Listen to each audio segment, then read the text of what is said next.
Capítulo 29. Na noite seguinte ao funeral, a minha jovem patroa e eu estávamos sentadas na biblioteca, chorando tristemente a nossa perda e fazendo conjecturas para um futuro que se apresentava pouco risonho. Tínhamos chegado à conclusão de que a melhor coisa que poderia acontecer a Catherine era ser-lhe concedida permissão para continuar a residir na granja, pelo menos enquanto Linton vivesse, isto, no caso de o pai lhe dar autorização a ele para vir viver conosco e, a mim, para continuar como sua governanta. Esta solução parecia-me boa demais para depositar nela grandes esperanças, e no entanto, tinha fé que assim fosse, e comecei até a animar-me com a perspectiva de conservar o meu lugar e, acima de tudo, de poder continuar a cuidar da minha querida menina. Assim pensava, quando um dos criados que havia sido despedido, mas que não partirá ainda, entrou apressado na sala dizendo que aquele demônio do Eatif vinha atravessar o pátio e perguntava se lhe deveria fechar a porta na cara. Mesmo que fossemos suficientemente loucas para o fazer, não teríamos tido tempo. Mr. Eatif não se deu ao trabalho de bater ou de se fazer anunciar, era dono e senhor de tudo e usou esse privilégio para entrar em casa sem dizer palavra. O som da voz do criado guiou-o diretamente até a biblioteca. Entrou e, dando-lhe ordem para sair, fechou a porta. Era esta mesma sala onde ele, há 18 anos atrás, entrará como visita. Pela janela entrava o mesmo luar e, lá fora, estendia-se a mesma paisagem de outono. Não tínhamos ainda acendido as velas, mas todo o aposento se distinguia claramente, mesmo os retratos na parede, o rosto altivo de Mr. Linton ao lado do marido, mais afável. Mr. Eatif avançou para a lareira. O tempo pouco havia modificado a sua aparência. Era o mesmo homem, o rosto escuro, talvez mais pálido e mais sereno agora, o corpo um pouco mais pesado, e as diferenças ficavam-se por aqui. Ao vê-lo, Catherine levantara-se, obedecendo ao impulso de se escapar. "Espere!" ordenou ele, prendendo-a pelo braço. "Acabaram-se as fugas. Onde pensa que vai?" "Vim para levar para casa e espero que seja uma filha submissa e não encoraje o meu filho a mais desobediências." Quando descobri o papel dele nesta história, fiquei sem saber que castigo lhe aplicar. Ele é tão frágil que um simples beliscão é capaz de o matar.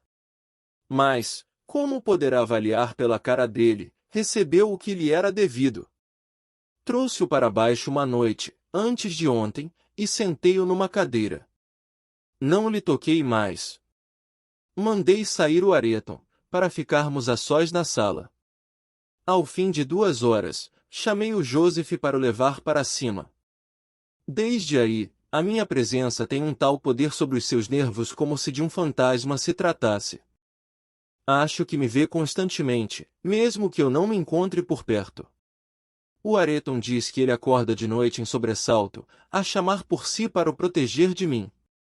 E, goste ou não do seu precioso marido, vai ter de voltar. É essa a sua obrigação.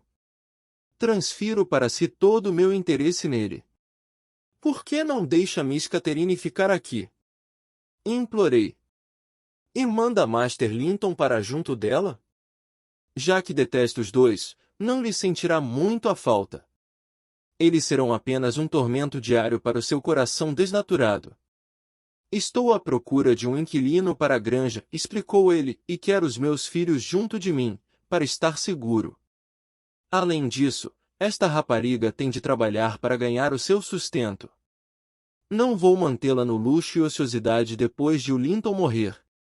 Despache-se e vá se preparar. E não me faça usar a força. Eu vou aquecer Catherine. Linton é tudo quanto me resta neste mundo a quem amare, apesar de o senhor ter feito tudo para o tornar odioso aos meus olhos, e eu odiosa aos olhos dele, não conseguirá fazer que nos odiemos. E desafio a maltratá-lo na minha presença ou a tentar assustar-me. Quanta basófia para aí vai!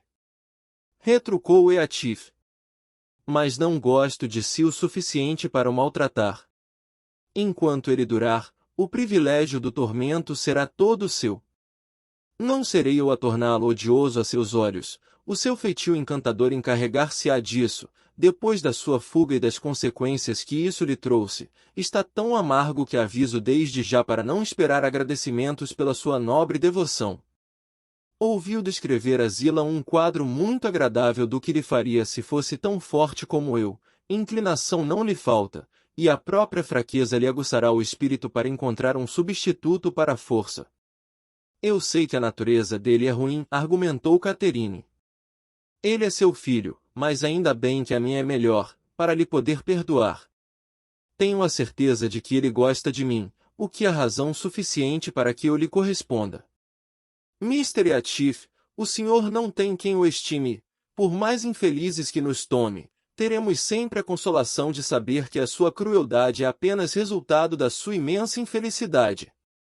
O senhor é muito infeliz, não é? Solitário como o demônio e, como ele, invejoso. Ninguém gosta de si, ninguém o chorará quando morrer. Não queria estar na sua pele. Catherine falou com uma espécie de triunfo melancólico. Parecia estar decidida a adaptar-se ao espírito da sua futura família, disposta a retirar prazer das mágoas dos seus inimigos. Acabará por lastimar ser quem é, ameaçou o sogro, se permanecer aí mais um minuto que seja. Vá, sua bruxa, traga as suas coisas. Ela saiu, emanando arrogância.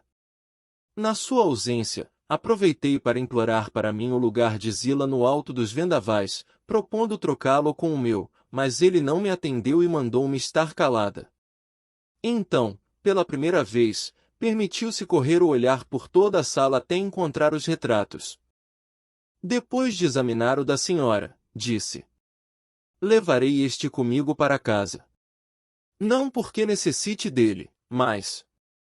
Virou-se bruscamente para o fogo e continuou, com o que, à falta de melhor descrição, classificarei de sorriso. Vou contar-te o que fiz ontem.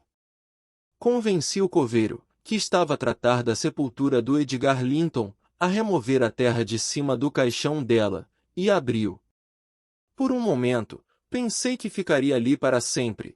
Quando lhe vi o rosto novamente, é ainda o seu rosto, foi difícil o homem conseguir arrancar-me daquela contemplação, mas disse-me que o aspecto se alteraria com o ar e então eu abri um dos lados do caixão, e voltei a tapá-lo.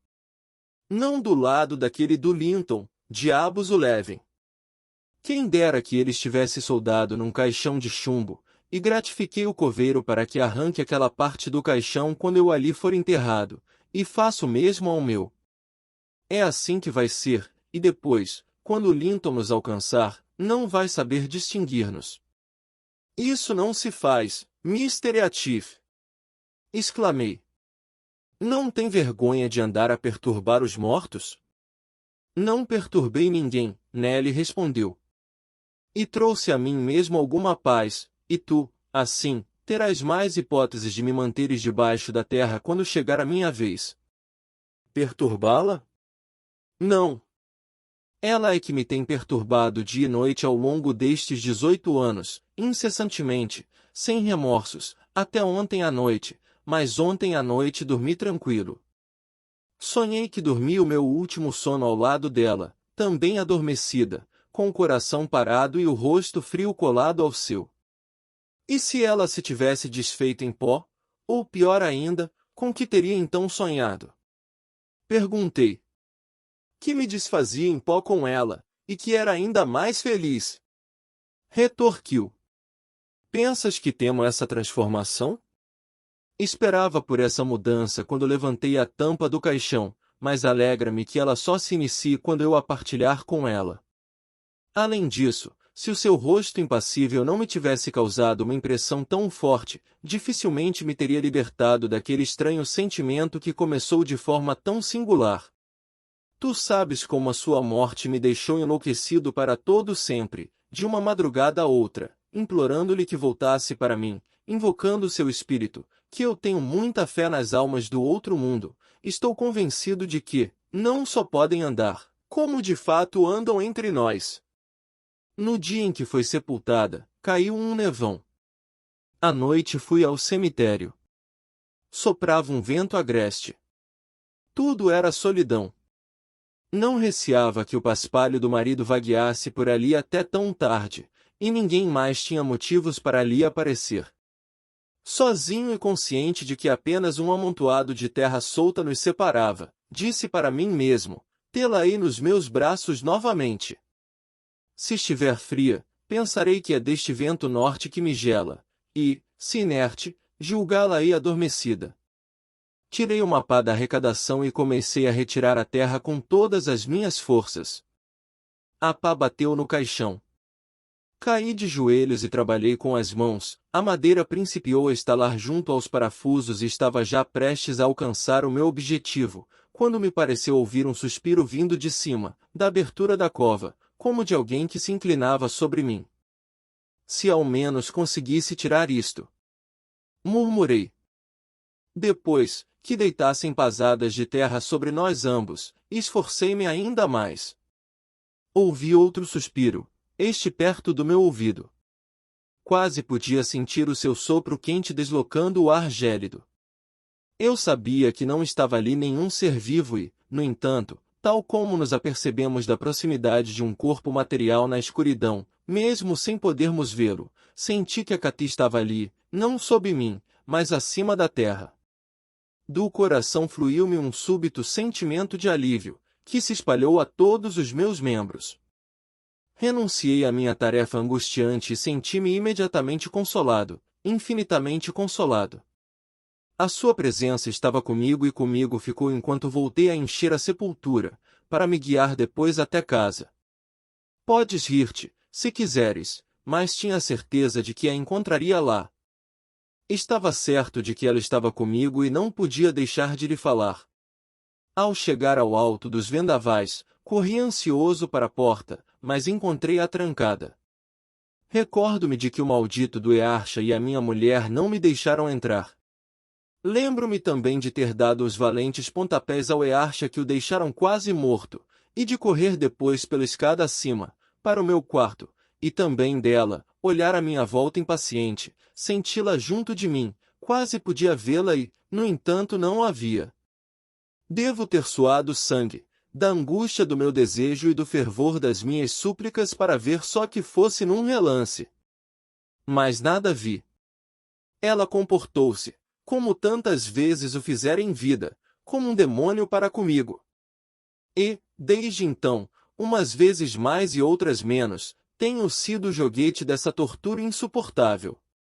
Tortura infernal que me põe os nervos tão tensos que se não fossem resistentes como cordas de violino, há muito teriam ficado tão frouxos como os do Linton. Quando estava na sala com o Areton, tinha a impressão de que, se saísse, a encontraria. Quando andava pelo brejo, que a encontraria voltar para casa. Quando saía, apressava-me a regressar, pois ela devia estar algures no alto dos vendavais, disso tinha eu a certeza. E quando ia dormir para o seu quarto, era de lá escorraçado, não podia descansar, pois, no momento em que fechasse os olhos, via-a do lado de fora da janela, ou a abrir os painéis da cama, ou a entrar no quarto ou até com a cabeça delicada pousada na mesma almofada dos tempos de criança. Mas tinha de abrir os olhos para ver. 100 vezes os abria e fechava durante a noite, e sofria sempre a mesma desilusão. Destroçava-me o coração. Por vezes gemia em voz alta e, daí, aquele velho tonto do Joseph se ter convencido de que a minha consciência estava possuída pelo demônio. Agora que a vi, tenho paz, um pouco mais de paz. Foi uma estranha forma de matar, não aos poucos, mas em fracções ínfimas, iludindo-me com o espectro de uma esperança durante 18 anos. Mr. Atif fez uma pausa e limpou a fronte. O cabelo colava-se-lhe à testa, úmido da transpiração, os olhos estavam fixos nas brasas da lareira, as sobrancelhas descontraídas, mas ligeiramente erguidas nas têmporas, o que amenizava o aspecto endurecido do seu semblante, mas lhe conferia uma expressão peculiar e perturbada e a dolorosa aparência de quem vive obcecado por alguma coisa. O seu desabafo fora-me dirigido apenas em parte, como tal, mantive-me em silêncio, pois não estava a gostar de ouvir falar. Passados alguns instantes, retomou o exame do retrato, retirou-o da parede e encostou-o ao sofá para melhor poder contemplá-lo. Enquanto assim se ocupava, entrou Catherine declarando que estava pronta para partir assim que lhe dessem o cavalo. Manda entregar isto amanhã, ordenou Eatif.